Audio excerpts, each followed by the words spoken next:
This is Dr. Hanan Balkhy, Regional Director for the Eastern Mediterranean at the World Health Organization.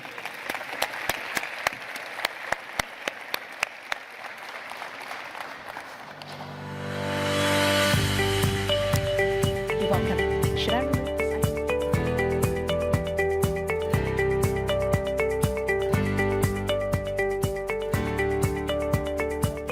I want to make sure my mic is working.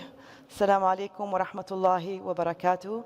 Ma'ali al-Wazir, Your Excellencies, dear colleagues, my previous AMR team, my colleagues from the AMR ecosystem, it's a true pleasure to be in the Kingdom of Saudi Arabia, my country, my town where I grew up, to give the keynote speech on a topic that everybody knows is extremely dear to my heart. Thank you for making this a reality for me. Shukran jazilan. Today I thought instead of speaking, I think the Vice Minister gave a beautiful presentation and you kind of gave the platform for me to go into my presentation. When bacteria stop responding to antibiotics, that's when we start failing and we start having diseases. When patients start dying of simple diseases like a cut, and when patients cannot survive simple infections, that is AMR talking to us. 1.14 million people are already dying every year from drug-resistant antibiotics, and that is probably an underestimate. As a practicing infectious disease for my whole life, I know that that is an underestimate, and it worries me a lot. And it doesn't mean that we have not been trying globally, from the physician level, from the clinical level. We've been trying to find a lot of solutions for AMR. But it is difficult. And the problem is much bigger than us. The problem that we're talking about spans different spectra.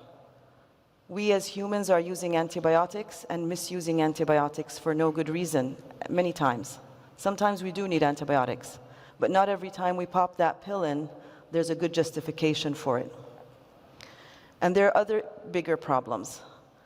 We happen to share the production of the research and development of new antibiotics and old antibiotics as well with the animal sector, a huge and important resource for sustaining economies of countries. And they're not willing to let go of the use of antibiotics any soon. And we have not been innovative enough in producing an alternative for our antibiotics that we use in the human sector for the animal sector. So let's go to some of the statistics on antibiotic production. This platform and this ministerial conference is going to focus a lot on innovation and research and production. It takes about 10 years for a new antibiotic to enter the market. And it costs a whole lot of money. The amount of funding that you need is $1.2 billion. But then, the number of years for that antibiotic, once it hits the market, for it to become ineffective and resistant, is only 2 years. So a $1.2 billion investment over 10 years is lost within 2 years. That's a problem. And do you know how many new antibiotic classes were discovered and patented since 1987? You can shout the number if you wish. 1. Only one. Only one class. Within that class, only a few of those molecules that are being produced meet the innovative criteria or the innovation criteria set by the WHO on our website.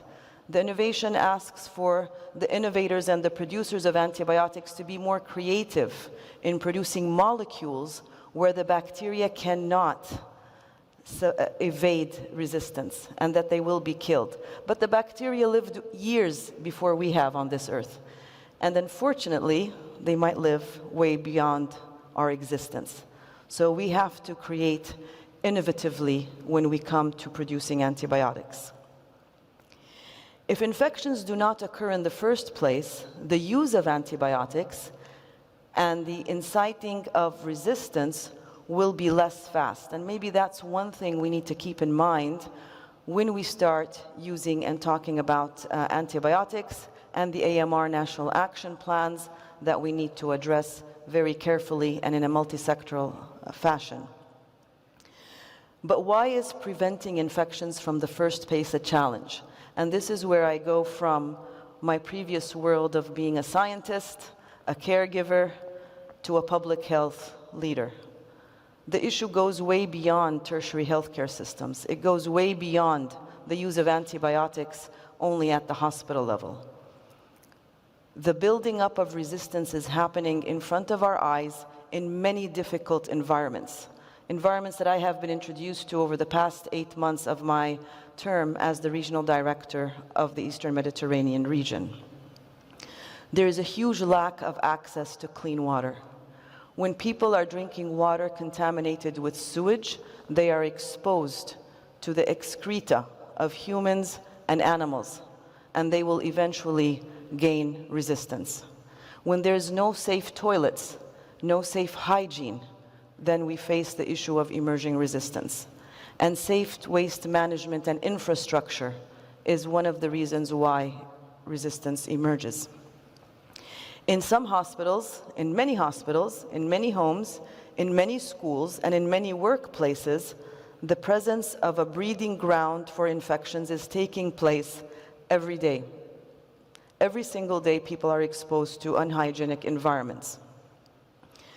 These are some of the less dramatic examples and the pictures. There's much worse than this. But 3.85 billion people visit the healthcare facilities that have no basic hygiene in this world. 3.5 billion people lack safe sanitation. And almost half of all wastewater is not treated, and it is the greatest venue to spread infections. What is making the situation even worse, the natural disasters. And the Eastern Mediterranean region is known to have the highest amount of natural disasters, but also conflict. The poorly regulated trade in livestock and the need to produce meat is another push for the use of antibiotics in the animal sector. The climate change within the region is another impactful issue on antimicrobial resistance. But most importantly, the Eastern Mediterranean region faces the largest number of conflict in the world. Destruction, damage, and continuous carnage.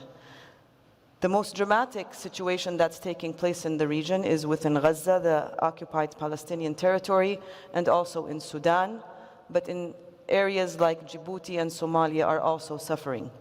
The AMR bacteria isolated at the European Gaza hospital before and after the Great March of Return in non-injured patients was at least doubled, tripled, or quadrupled. The data that's going to come out of the current situation is still not out yet. But there has been a lot of work. I think I had the privilege of picking up the Global Action Plan as the Assistant Director General in 2019. We were able to ensure that the UN General Assembly political declaration in September 2016 took place, and there was also a coalition between the three major organizations, WHO, FAO, and OIE. Today it's called WOA. There has also been further work on high-level meeting dialogue in 2021. We also were able to sign and include the fourth important organization, UNEP, involved in the environment. And we were also able to launch, during my period as ADG, the third ministerial conference in Oman, where the Muscat Manifesto came out with clear commitments and targets, which was a huge achievement, and moving the dialogue among the four organizations forward. What we had also accomplished between 22-23 is establishing a people-centered approach in addressing AMR by the WHO, because we had to have a laser-focused approach for the human sector, along with what was already been established in the animal and agriculture sectors. There was also endorsement of the strategic priorities by the WHO for antimicrobial resistance, and it was adopted at the World Health Assembly in 2023.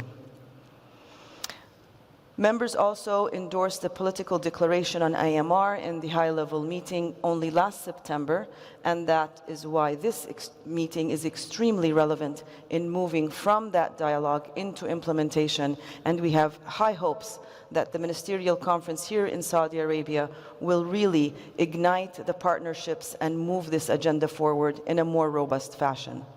I'm extremely excited again to be here at the 4th Global High-Level Ministerial Conference on AMR to have those discussions. The political commitments and collaborative efforts are extremely important in the fight against AMR. Money alone is not what's going to solve this problem. There is a need for true partnerships and commitments at all levels. Investing in better quality healthcare is the smartest that we can do on antimicrobial resistance. We could prevent 92 million deaths by 2050, coupled with improved equitable access to antibiotics, and development of new antibiotics is extremely important. We can save 99 billion in healthcare costs per year by 2025 through these commitments. And the economy could be $990 billion larger by 2050. If we do not take action now, however, 39 million people will die of antibiotic resistance between now and 2050. There will also be extreme impacts on the overall well-being of people around the world. So when AMR talks, it talks about saving lives. It talks about conflict that makes AMR take even more lives. We also need to ensure peace around the world. And that has been something that is extremely critical specifically for this part of the world. With that, I would like to thank you very much. I'm very much looking forward to impactful partnerships, amazing discussions, and working with you together from the region to the world on antimicrobial resistance. Thank you very much.